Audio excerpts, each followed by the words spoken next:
नमो भगवते वासुदेवाय।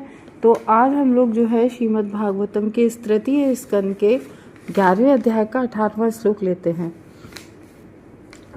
तो अब इसमें जो है यहाँ पर जो समय होता है ना, जो देवताओं का समय होता है, हम लोगों का समय होता है, तो ये इसको मापा कैसे जाएगा? जैसे युगों के हिसाब से जो 4 युग होते हैं, सतयुग, कलयुग, द्वापर, त्रेता, तो कैसे उसको मापते हैं वो बता रहे हैं।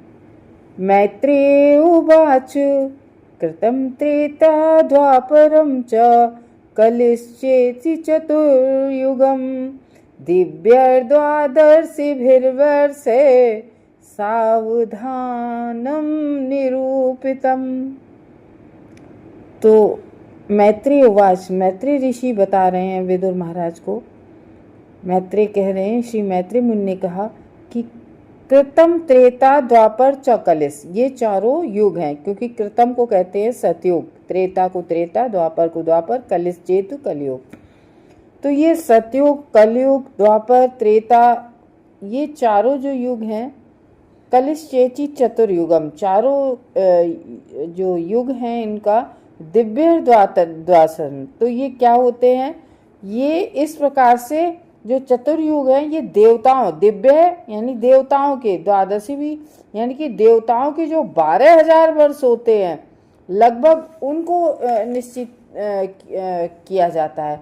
जैसे इन सब के कुल वर्षों का योग देवताओं के 12,000 वर्षों के बराबर होता है। देवताओं का वर्ष मनुष्यों के 360 वर्षों के बराबर होता है। यानी कि देवताओं का 1 वर्ष, और तब तक मनुष्यों के, देवताओं का 1 ही वर्ष हो पाता है, मनुष्यों के तब तक 360 वर्ष गुजर जाते हैं। तो ये कितना बड़ा अंतर है। तो यहाँ पर जैसे कोई युग है, युग को जब नापते हैं, जैसे कलयुग है, तो कलयुग को मान लो, कलयुग को सबसे कम समय का कलयुग हो, 4,32,000 वर्षों का कलयुग है, ठीक है। तो अब किसी युग की मैंने यहाँ पर कह रहे किसी युग की संध्या और संध्यांश, यानी कि किसी युग की संध्या क्या होती है? संध्या उसको कहते हैं जो कलयुग की स्टार्टिंग के 10,000 वर्ष होते हैं, यानी कि उसका कुछ चौथाई समय ऐसे होता होगा, और इसको संध्या कहते हैं। और संध्यांश किसको कहते हैं? जो कलयुग के बिल्कुल लास्ट पार्ट, यानी कि जब कलयुग की संधि होती है, यानी कि कलयुग छोड़ के फिर सतयुग आएगा। ऐसा कहा जाता है कि इस बार जो कलयुग जाएगा तो वो संधि काल होगा, प्रलय के बाद नहीं सतयुग आएगा, संधि काल होगा। मीन्स अपने आप ही कल्कि महाराज आएंगे, जो हमारी भागवतम में लिखा है 12वें कैंटो में, कि कल्कि महाराज अपने आप आएंगे और खराब लोगों को सबको खीरा मूली ककड़ी की तरह से काट डालेंगे। अच्छे इंसानों में भगवान की ऐसी चंदन की खुशबू दूर से ही आएगी भगवान की, और उस खुशबू से बहुत सारे अच्छे लोग अपने आप आध्यात्मिक हो जाएंगे। तो इस तरीके से युग परिवर्तन होगा, क्योंकि जब युग परिवर्तन होगा तो वो इसी तरीके से होता है। तो ऑटोमेटिक जब अच्छे लोग हो जाएंगे, खराब लोग मारे जाएंगे, तो ऑटोमेटिक सतयुग हो जाएगा अपने आप। तो अपने कलयुग का संध्या काल अभी चल रहा है, यानी कि किसी भी युग की स्टार्टिंग के 10,000 वर्ष संध्या काल होते हैं। तभी तो चैतन्य महाप्रभु आए थे ना। तो सबसे पहले तो जैसे ही कलयुग की स्टार्टिंग हुई वैसे ही जो है बहुत बुरा हाल हो गया। तो यहाँ पर आचार्य आए और उन्होंने भगवान की पूजा की, और शालिग्राम पर तुलसी दल और जल मिला के छिड़का और कहा, हे प्रभु आप आ जाइए, अभी तो कलयुग की शुरुआत है और अभी से ऐसे हो रहा है। तब फिर चैतन्य महाप्रभु आए, जो कि श्री कृष्ण भगवान चैतन्य महाप्रभु का रूप लेके आए। तब उन्होंने कहा कि अभी 10,000 वर्ष तक, यानी कि कलयुग की संध्या काल में बहुत नाम संकीर्तन होता है, और संध्यांश में भी नाम संकीर्तन हो गया। यानी कि जब वो कलयुग जा रहा होगा, सतयुग आ रहा होगा, तब भी बहुत होगा। तो जैसे हम लोग नहीं कहते हैं कि संध्या काल में पूजा करो, तो संध्या काल का मतलब ये नहीं होता है कि संध्या काल केवल शाम को, रात मतलब शाम को होता है। जब ये जब संध्या सुबह का क्या होता है कि जब क्या हो रहा होता है कि रात्रि जा रही होती है और दिन आ रहा होता है, ना तो दिन हो रहा है और ना रात्रि हो रही है। ठीक है, यानी कि संध्या को कहते हैं स्टार्टिंग पॉइंट ऑफ काल, यानी कि सुबह का स्टार्टिंग पॉइंट होता है। तो वैसे ही जो कलयुग है, अभी क्या हुआ, अभी कलयुग के 10,000 वर्ष होते हैं, अभी तो कलयुग का कुछ ही समय 5,000 वर्ष ही बीते हैं ना। और जब युग समाप्त यानी कि कलयुग समाप्त हो रहा होता है, इसी तरीके से शाम को जब सूर्य छिप रहा होता है तो उसको संध्यांश कहते हैं, तो लास्ट पार्ट को कहते हैं संध्यांश। तो संध्या और संध्यांश दोनों समय में जो है भगवान के हरि नाम का बहुत ही प्रचार प्रसार हो रहा होता है। जैसे हम लोग भी ना, बहुत सारे लोग, ऋषि मुनि साधु लोग मोस्टली पूजा कब करते हैं, संध्या और संध्यांश के समय, यानी कि सुबह मॉर्निंग में 4 बजे और शाम को जब रात्रि जा रही होती है तो ना रात्रि रहती है ना उसको दिन कहते हैं, ना ही वो दिन हुआ होता है, तो वो संध्या काल होता है। इसी तरीके से संध्यांश जब सूर्य जा रहा होता है, यानी कि दिन जा रहा होता है और रात्रि आ रही होती है।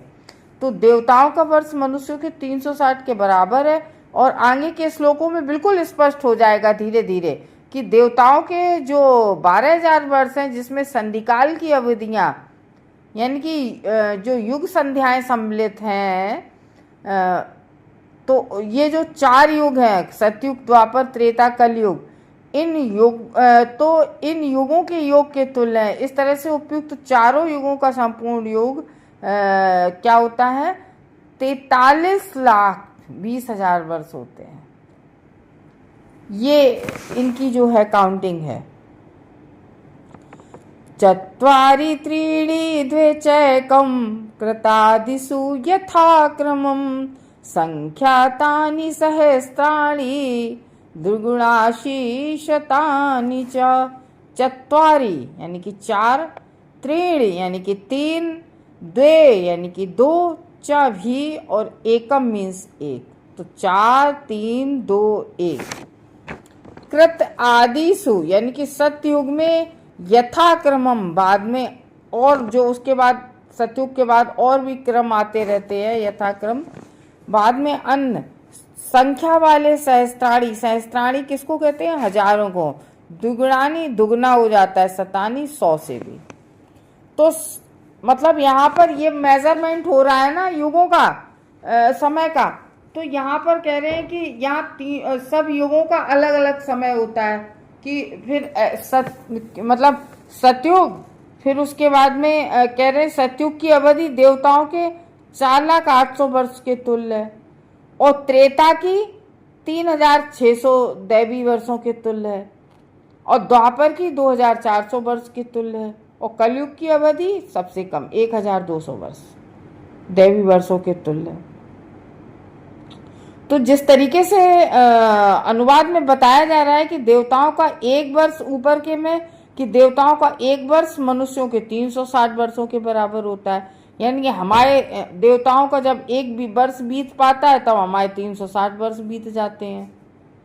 तो ये अच्छा, इसको सोचना कभी कभी कि बहुत सारे ऐसे होते हैं ना, जैसे ब्रह्मा जी के दिन में एक ही कल्प में सृष्टि भी हो जाती है और प्रलय भी हो जाती है, ऐसे ही जब हम लोगों की रात्रि होती है, बिल्कुल ऐसे समझ में आ जाएगा कि हम लोगों की जब एक रात्रि होती है, उस एक रात्रि में न जाने कितने जैसे कीट पतंगे होते हैं बरसात में, वो रात में ही जन्म लेते हैं और रात में ही मर जाते हैं।